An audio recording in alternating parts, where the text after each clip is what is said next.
यहाँ एक 500 शब्दों में लिखी गई एक सुपरहिट हिंदी कहानी है जो भावनात्मक, प्रेरणादायक और रोचक है। छोटे सपने नहीं देखता अर्जुन। गांव का एक सीधा साधा लड़का था अर्जुन। गरीब किसान का बेटा। पिता की जमीन इतनी कम कि पेट भर जाए, बस यही बहुत था।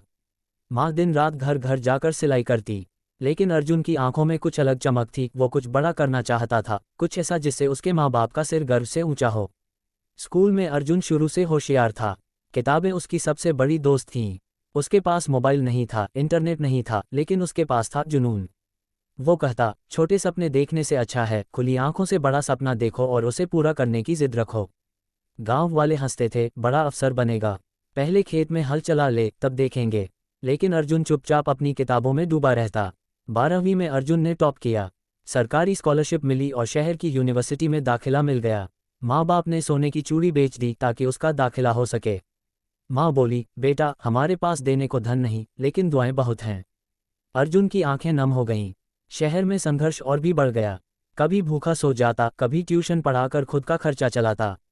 लेकिन पढ़ाई नहीं छोड़ी। दिन में कॉलेज, शाम को लाइब्रेरी और रात को चाय की टपरी पर पढ़ाई, बस यही उसकी जिंदगी बन गई।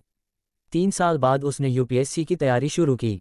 पहली बार में फेल हुआ, दूसरी बार में प्री निकला लेकिन मेंस में रह गया, तीसरी बार तो इंटरव्यू तक गया लेकिन लिस्ट में नाम नहीं आया।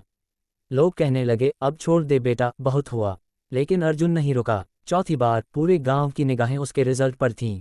सुबह अखबार आया, पहले पन्ने पर उसका नाम Arjun Kumar, all India rank 7। पूरा गांव दौड़ पड़ा उसके घर की ओर। माँ तो खुशी से रो पड़ी, मेरा बेटा अफसर बन गया।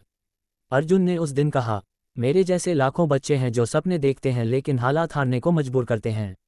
मैं बस यही कहना चाहता हूँ, हालात कितने भी बुरे हों, अगर इरादा मजबूत हो तो कोई भी अर्जुन अपने लक्ष्य को भेज सकता है। उस दिन से अर्जुन सिर्फ एक लड़का नहीं रहा, वो गांव के हर बच्चे की प्रेरणा बन गया। सीख, सपने छोटे मत देखो, और देखो तो उन्हें पूरा करने की जिद रखो। संघर्ष तो हर किसी की कहानी में होता है, लेकिन जीत उसी की होती है जो कभी हार नहीं मानता। अगर आप चाहें तो मैं इस कहानी को किसी खास शैली, रोमांटिक, हॉरर, थ्रिलर में भी लिख सकता हूँ।